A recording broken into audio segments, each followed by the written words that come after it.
റോമ 4:7. അതിക്രമങ്ങൾക്ക് മാപ്പും പാപങ്ങൾക്ക് മോചനവും ലഭിച്ചവൻ ഭാഗ്യവാൻ. കർത്താവ് കുറ്റം ചുമത്താത്തവൻ ഭാഗ്യവാൻ. അബ്രാഹാം ദൈവത്തിൽ വിശ്വസിച്ചു, അതവന് നീതിയായി പരിഗണിക്കപ്പെട്ടു. ലോകത്തിന്റെ അവകാശിയാകും എന്ന വാഗ്ദാനം അബ്രാഹത്തിനോ അവന്റെ സന്തതിക്കോ ലഭിച്ചത് നിയമത്തിലൂടെയല്ല, വിശ്വാസത്തിന്റെ നീതിയിലൂടെയാണ്. വാഗ്ദാനം നൽകപ്പെട്ടത് വിശ്വാസത്തിന്റെ അടിസ്ഥാനത്തിലാണ്.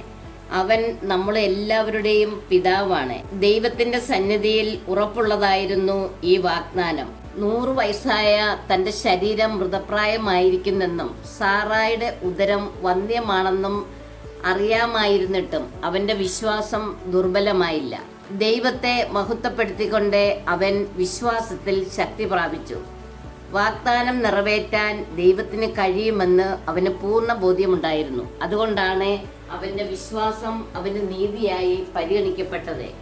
നമ്മുടെ നീതീകരണത്തിനായി ഉയർപ്പിക്കപ്പെടുകയും ചെയ്ത നമ്മുടെ കർത്താവായ യേശുവിനെ മരിച്ചവരിൽ നിന്ന് ഉയർപ്പിച്ചവനിൽ വിശ്വസിക്കുന്ന നമുക്കും അത് നീതിയായി പരിഗണിക്കപ്പെടും. ആമേൻ.